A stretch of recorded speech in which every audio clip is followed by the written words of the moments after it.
doctora María Eugenia Lopera, saludo y los agradecimientos por esta amable invitación para participar en este foro. Y le agradezco inmensamente su consideración de darnos un tiempo para poder hacer una presentación con detenimiento. Saludo al doctor Albornoz, doctor Ramírez, al doctor Iván Jaramillo, el viceministro, al doctor Jaime Duzán, doctor Daniel Osorio, a la doctora Diana Ojeda. Voy a ver cómo puedo coordinar con las filminas. Yo le voy haciendo una señal y usted me ayuda, ¿no? Bueno, muchas gracias. Quiero comenzar diciendo y enfatizando que desde hace mucho tiempo, desde hace 3 gobiernos, Asofondos ha planteado la necesidad de una reforma pensional. Las últimas reformas importantes que se han hecho fueron la ley 797 del 2003, que creó el Fondo de Garantía de Pensión Mínima. Luego, en el 2005, el Acto Legislativo 01 de ese año, que eliminó los regímenes especiales. En el 2007, en el gobierno de Álvaro Uribe, se creó Colpensiones, ¿no? Pero la necesidad de una reforma pensional persiste por muchísimos motivos. La cobertura sigue siendo muy baja, solo 1 de 3 trabajadores cotiza, solo 1 de 4 recibe una pensión, y esto está explicado fundamentalmente por la informalidad laboral que tenemos. Y por eso se ha dicho también que la mejor reforma pensional es una reforma laboral. Eso no es culpa de la ley 100, ¿no? Y también quiero complementar algunas de las cifras que dio el doctor Duzán, ¿no? Diciendo que es cierto, los fondos de pensiones han jubilado 300,000 personas y no más, porque es un régimen muy joven. El promedio de edad de los afiliados a los fondos de pensiones es 35 años, 10 años menos que en Colpensiones. Y la tasa de crecimiento de los jubilados es de un 18% por año, mientras en Colpensiones es de tan solo un 3% el crecimiento de los jubilados. ¿Hace falta una reforma pensional también? Porque Colpensiones es financieramente insostenible como está, ¿no? El pasivo pensional de Colpensiones es 100% del Producto Interno Bruto, lo que dice que hay un déficit gigantesco y un pasivo que es insostenible en el tiempo. Y también hay una tercera razón para hacer una reforma pensional, y es que el régimen público, el régimen de Colpensiones, el régimen general, no estoy hablando de los viejos esquemas especiales que eran aún más regresivos. El régimen general es un régimen muy regresivo y de hecho es el régimen más regresivo en el mundo al concentrar los subsidios en los estratos altos y en las personas de mayores ingresos. Además de estos temas, que son muy serios, tenemos ante nosotros uno de los riesgos más grandes que enfrenta nuestro país en el siglo XXI, y en realidad es un tema que se está dando en todo el mundo, que es el envejecimiento de la población. El envejecimiento de la población es uno de los retos muy grandes, tan grande como el envejecimiento de la población y como ese otro reto que se ha presentado y ya lo estamos sintiendo, que es la inteligencia artificial. Y este reto, el del envejecimiento de la población, es crucial que lo tengamos en cuenta, ¿no? Señoras y señores representantes aquí presentes, porque es muy importante para la seguridad social. La esperanza de vida al nacer ha estado subiendo significativamente en todas partes y en nuestro país también. Las familias están teniendo cada vez menos hijos o no quieren tener hijos. La población total va a comenzar a descender en todo el mundo y en algunos países, como voy a mostrar, ya ha comenzado a descender. Y esto es muy importante para la seguridad social en general y para las pensiones en particular, porque cada vez hay menos jóvenes para sostener a un número creciente de adultos mayores. Quiero ilustrar esto que estoy diciendo con algunas cifras. Hace 200 años, aquí tenemos al general Bolívar y al general Santander, ¿no? Ellos combatieron por la independencia, pero murieron en el hecho, ¿no? Bolívar murió a los 47 años, Santander murió a los 48, y eso que murieron viejitos para la época. La esperanza de vida hace 200 años era solo 35 años, la esperanza de vida al nacer promedio. Siglo y medio después, tenemos esto. Doctor López Miquelsen vivió hasta los 94 años, el doctor Turbay hasta los 89, ¿no? Y si en Colombia llueve, en otras partes no escampa, ¿no? Fíjense lo de Estados Unidos. Presidente Trump fue presidente a los 70 años, Biden a los 78, y vuelven a ser ambos candidatos, ¿no? Con más de 80 años. Estas eran las familias de antes, ¿no? En Colombia, hace 70 años, cada mujer tenía en promedio más de 7 hijos. Eso era en promedio en el país. Imagínense lo que era en Antioquia, presidenta, ¿no? Sus abuelos, sus bisabuelos, ¿cuántos hijos tenían? 14 hijos. El presidente Belisario Betancur recuerdo que él repetía en sus discursos que la mamá había tenido 24 hijos. Él fue el 10º, se dieron 10, ¿no? Esas eran las familias de antes. Miren cómo se han transformado esas familias. Cada vez hay menos hijos. Muestra la siguiente, ¿no? Ya muchas familias no quieren tener hijos. No quieren casarse, además, las parejas no quieren casarse y no quieren tener hijos. Quieren tener perros y gatos, ¿no? Y esto parece un chiste, pero es real, ¿no? Hay guarderías para perros, hay funerarias para perros. En La Calera hay un cementerio para perros, con lápidas que dicen, aquí yace Trotsky, que alegró mi adolescencia, ¿no? Esto está sucediendo y también se plasma más allá de estos ejemplos en las cifras, ¿no? En las cifras. En la pirámide poblacional en el año 1950, ¿no? La esperanza de vida al nacer era de 48 años. Ya lo dije, las mujeres tenían más de 7 hijos, ¿no? Pronto se dio la gran revolución, una de las grandes revoluciones sociales que se ha dado en el mundo. Nosotros estamos acostumbrados a ver las revoluciones, ¿no? El Fidel Castro y el Che Guevara con fusiles entrando en La Habana, ¿no? La píldora anticonceptiva en los 50 y en los 60 y la vinculación de la mujer a la educación y al trabajo. Esto implicó que comenzaron a tener cada vez menos hijos. Y fíjense lo que era una pirámide con muchos hijos, mucha población joven y muy pequeños adultos mayores. Esto se ha ido transformando. Hoy la esperanza de vida está en unos 74, 75 años. A final de siglo estaremos por encima de los 80 años, cada vez con menos trabajadores activos sosteniendo y aportando y cotizando a un creciente número de adultos mayores. Como consecuencia de estas tendencias, como consecuencia de la transición demográfica, los sistemas de seguridad social se han visto forzados a adaptarse, ¿no? Los sistemas de reparto, en donde no hay ahorro, en donde las pensiones se van pagando con lo que la gente va cotizando, se volvieron haciendo insostenibles. Hace 70 años en Colombia había 11 trabajadores activos por cada adulto mayor. 11, ¿no? 11. Hoy hay solo 5. A mediados de siglo habla solo 2. A final de siglo solo 1. Y ya con 5, eso suponiendo además que todos son formales y están cotizando, se vuelve cada vez más difícil financiar una pensión. Y si tenemos en cuenta la informalidad, no hay 5, hay solo 2. ¿Cuál ha sido la respuesta? La respuesta en el mundo.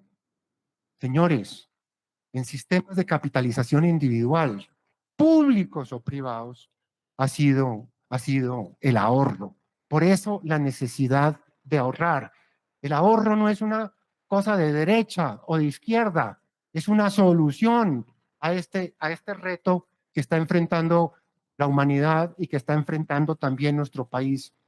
En Colombia, y lo hemos visto en las noticias, aún los estudiantes en edad de ir a la universidad están cayendo y la matrícula está cayendo en las universidades. Y esto lo sabemos y está planteando un problema de financiación en las universidades. En el mundo, entonces, históricamente, ha habido como dos sistemas pensionales. El que creó Bismarck en Alemania en 1881, cuando la esperanza de vida al nacer era de 48 años y la exigencia para recibir la pensión era 78, ¿no? Pues imagínense, se jubilaba casi nadie, cotizaban todos. El Estado alemán empezó a llenarse de plata. Eso pasó en otros países y eso fue sostenible hasta que la transición demográfica empezó a afectar a estos sistemas. El otro sistema es la capitalización individual, que no fue creada en Chile en el año 81 en el régimen de Pinochet. Fue creado en 1741 por unos pastores protestantes en Escocia, siglo y medio antes de Bismarck, ¿no? Un sistema que se llamaba las viudas escocesas.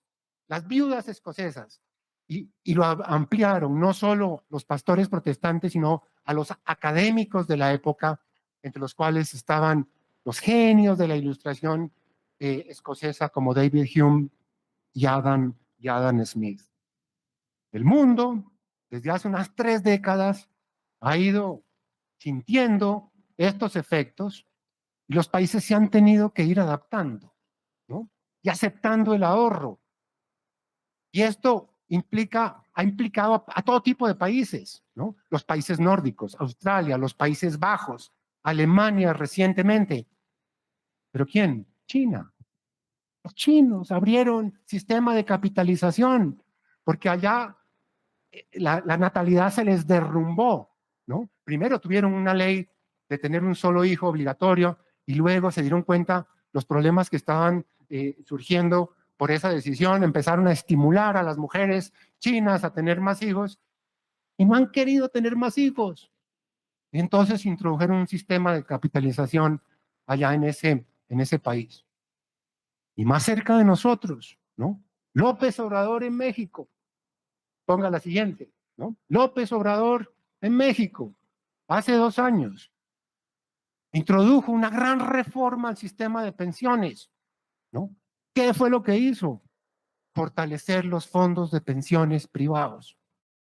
Con un fondo de pensiones público, allá hay un fondo público, pero que opera con el mismo régimen de inversión que los fondos privados, el mismo, y la gente puede moverse, ¿no? entre uno y otro.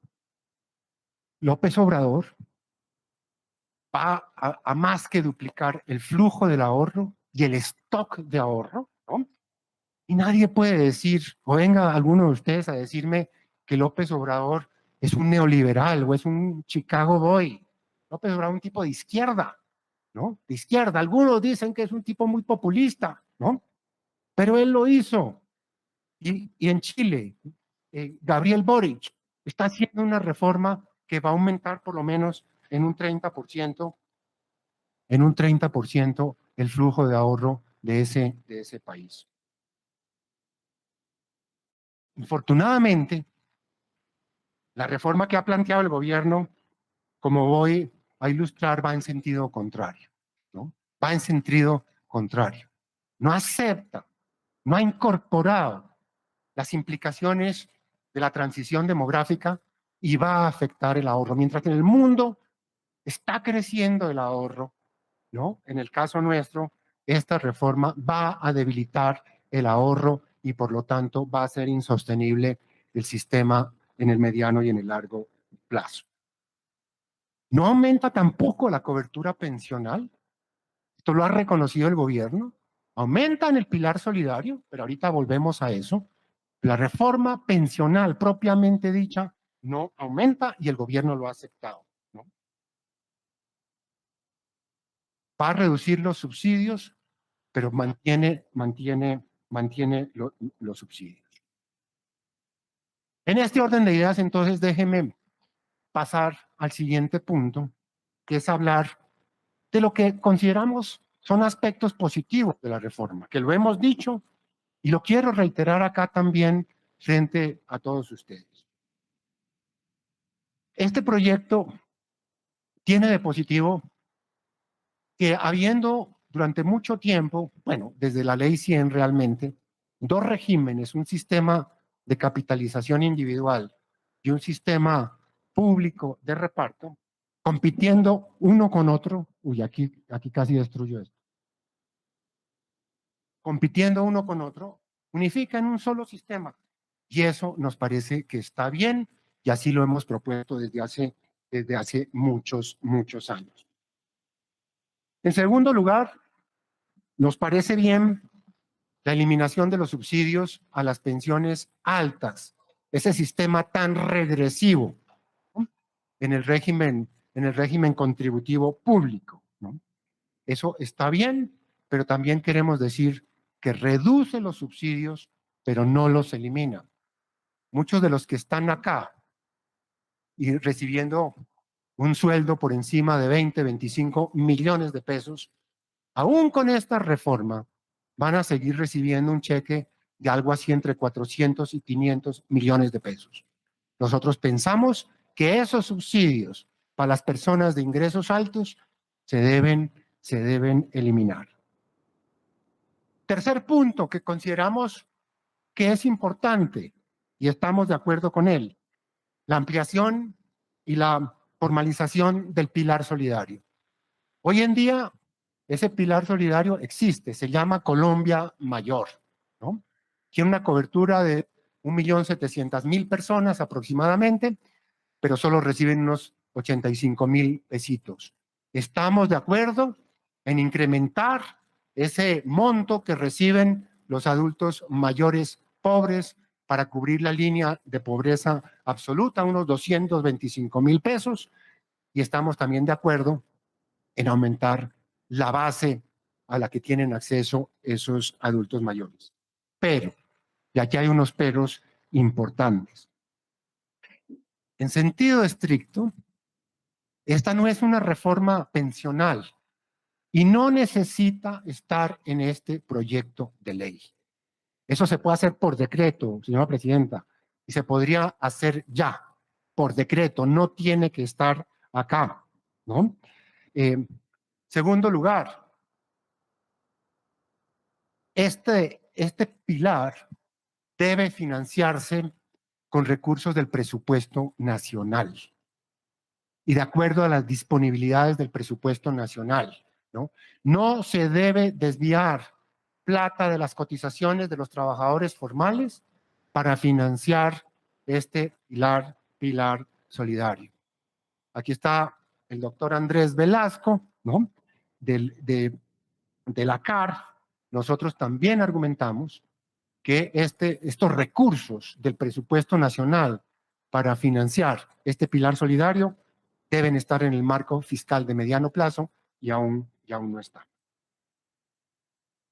Paso ahora a mostrar los que consideramos deben ser puntos de mejora de la reforma, cosas, temas que hay que cambiar y que hay que ajustar. En primer lugar, ya lo dije, la reforma no es sostenible en el tiempo.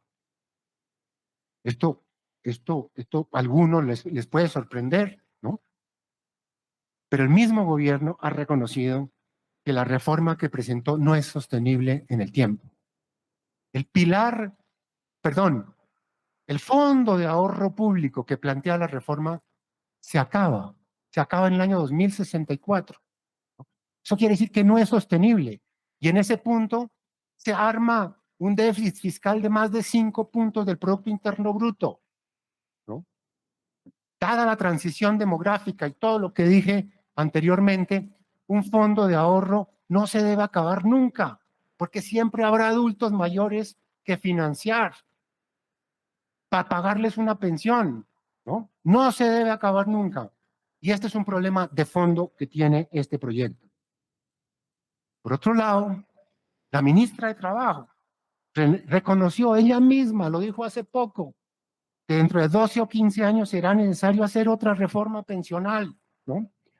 Y el exministro de Hacienda, el doctor José Antonio Campo, quien radicó este proyecto en su columna del diario El Tiempo, reconoció también que el proyecto como está no es sostenible en el tiempo, que hay que hacer ajustes paramétricos, que hay que subir la edad de pensión, que hay que cotizar más, ¿no? Que hay que aumentar el año del tiempo de cotización, ¿no?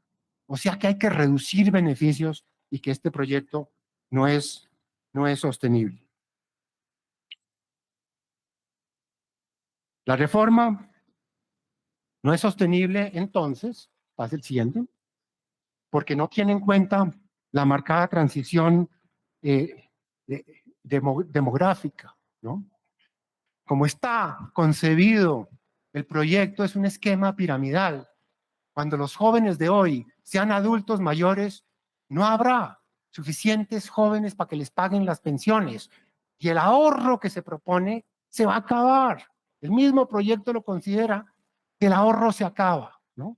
Entonces, este proyecto, por esa razón, no es sostenible en el tiempo. Pase, por favor.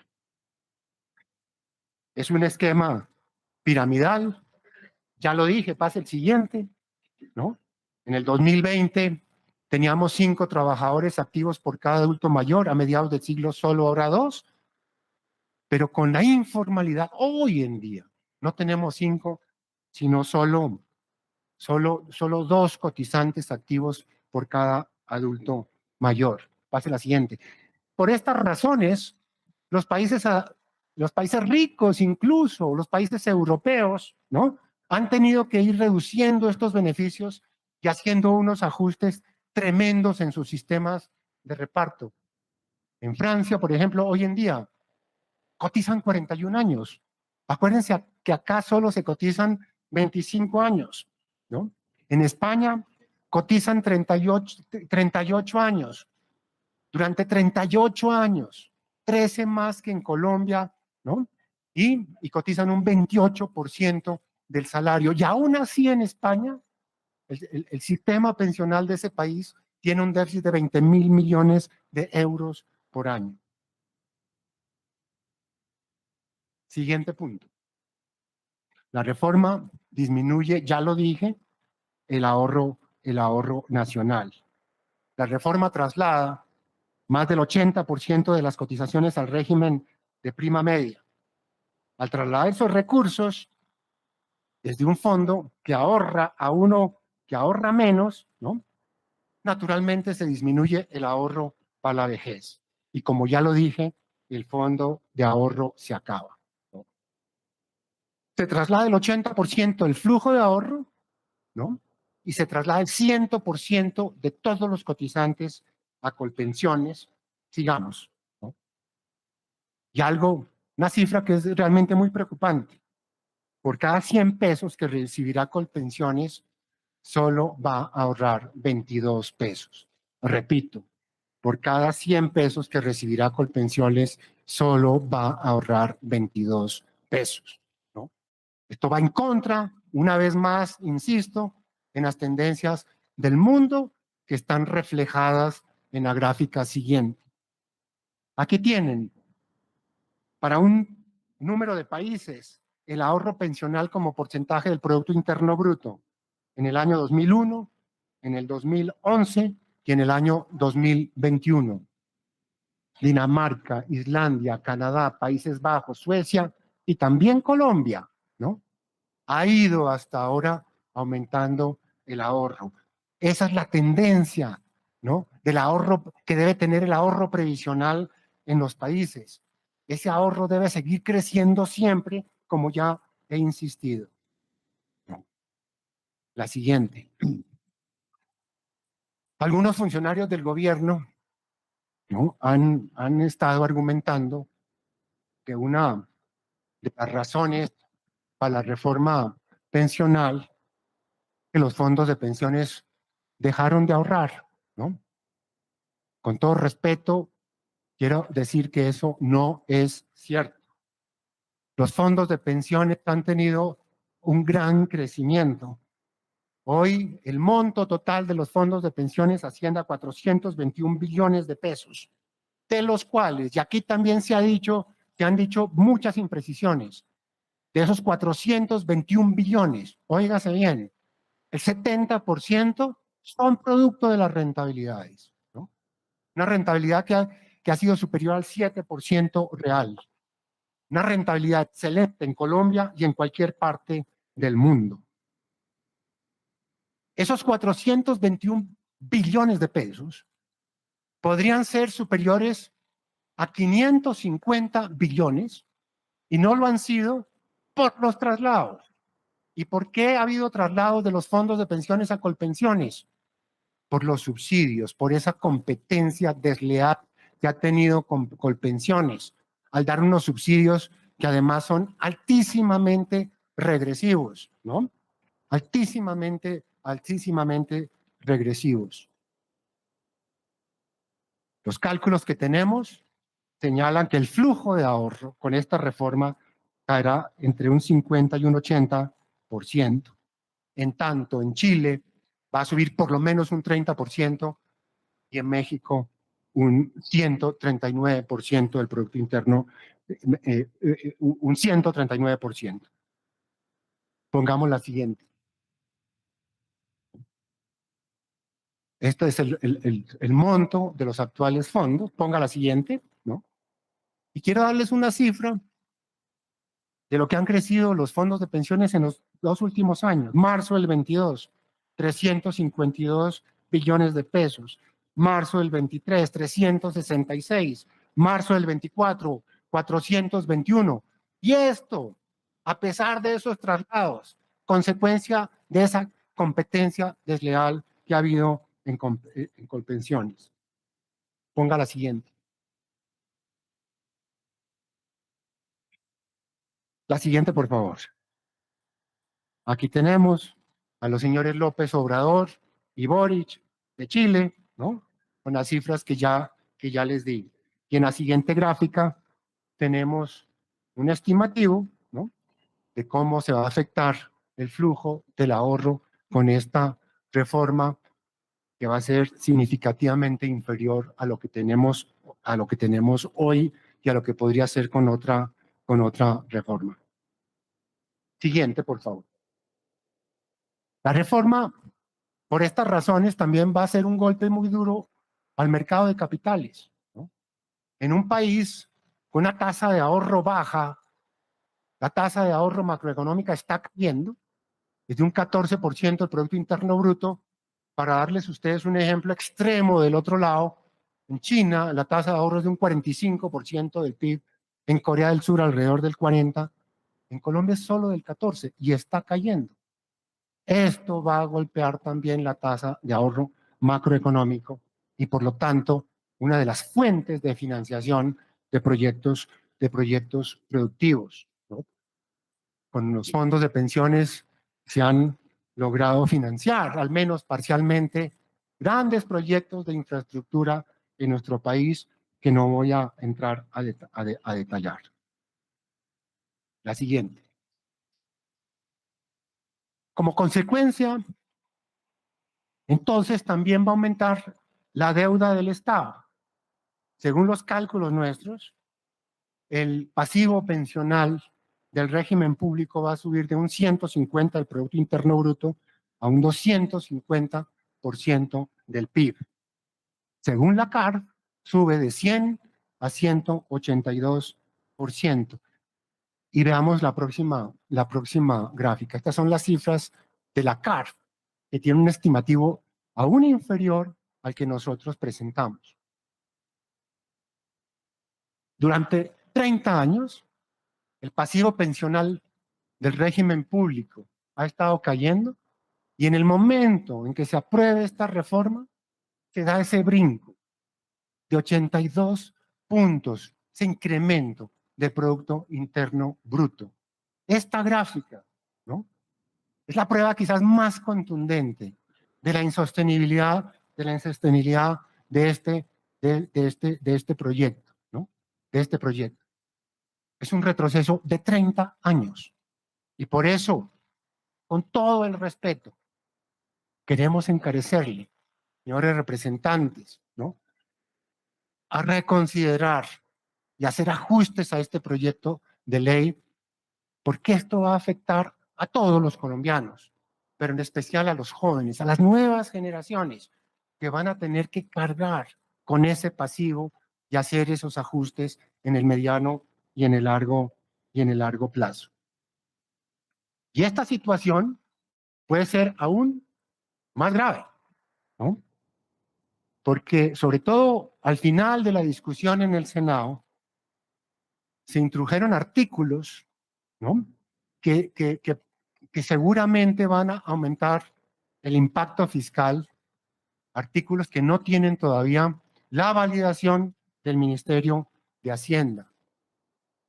Son cambios que se han hecho en el pilar solidario, ¿no?, para personas con discapacidad, personas pertenecientes a los afros, a los afrocolombianos, a los raizales.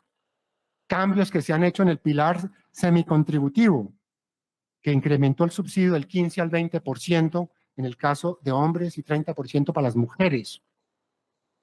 El beneficio de semanas por hijo, que se redujo de 1.150 a 850 semanas, ¿no? Y el artículo, el más reciente de todos, que crea esos regímenes especiales para las comunidades negras, los afros, raizales, palenqueros y campesinos.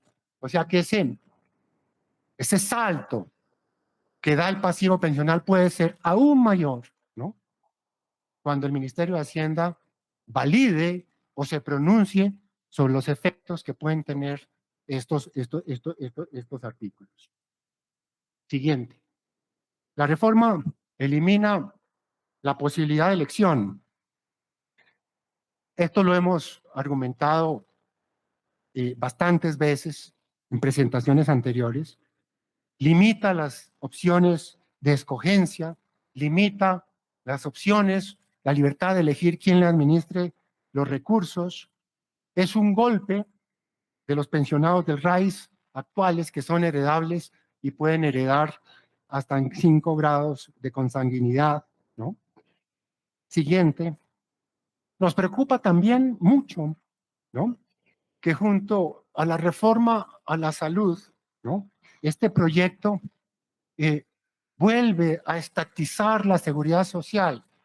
Es un regreso al seguro social, ¿no?, al seguro social que tuvo reservas y se las gastó anticipadamente, ¿no? Y doctor Dusan, usted nos ha escuchado muy respetuosamente. Nosotros hemos insistido que pensamos que Colpensiones no está en este momento en capacidad de recibir a los 24 millones de cotizantes, y así se han pronunciado incluso otras entidades del Estado, ¿no? Por eso la entrada en vigencia para dentro de un año nos parece que es muy temprano, y en realidad hará falta más tiempo para que Colpensiones esté lista a recibir estos afiliados y estos recursos. Nosotros pensamos que el ciudadano común se va a ver afectado, ¿no?, con menos ahorro previsional, menos ahorro macroeconómico. Va a haber presión sobre las tasas de interés, el crédito hipotecario va a ser más caro, la financiación de vivienda y de compra de otros activos se va a hacer más difícil. Y antes de, casi para terminar, déjenme darles unos ejemplos muy concretos que vienen a continuación. Estos son personas reales. Este es Camilo, es enfermero, hoy tiene 30 años, hoy requiere 1.150 semanas para la pensión. Con la reforma va a tener que trabajar y cotizar 3 años más. Todos los trabajadores van a tener que cotizar a Colpensiones por 1.300 semanas.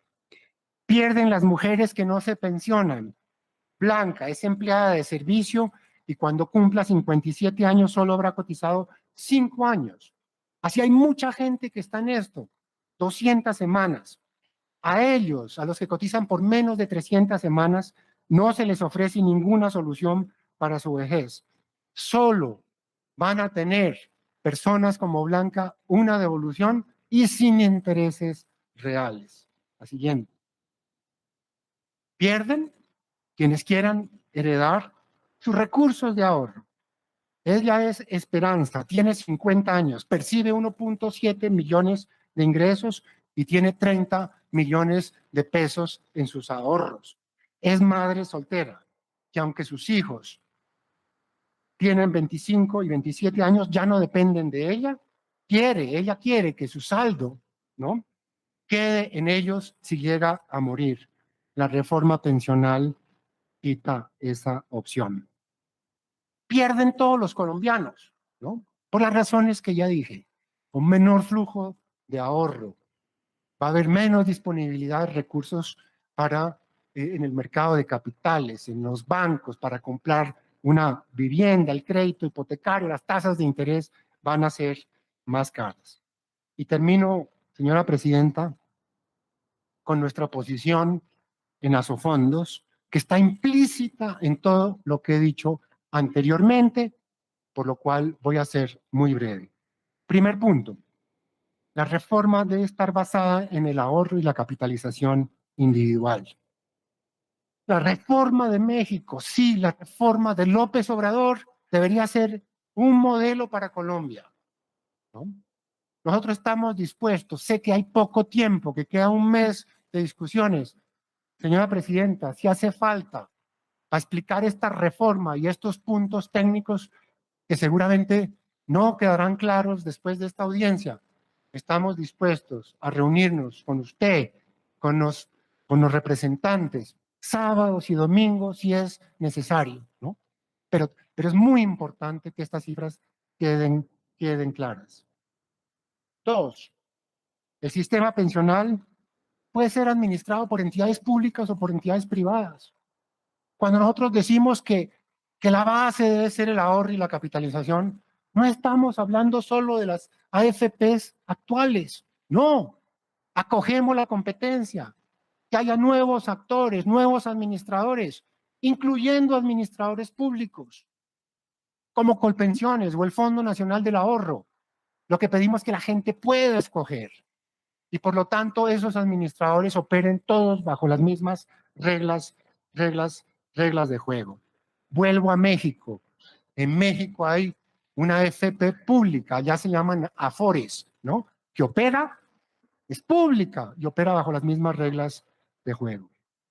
Tercero, si el gobierno y el Congreso persisten en un umbral, nosotros, por las razones que he dicho, ese umbral debería ser de un solo salario mínimo.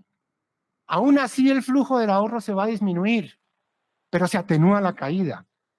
Pero también se atenúa la subida en el déficit fiscal, se atenúa el incremento en el pasivo pensional, que es dramático, como se los he mostrado, ¿no?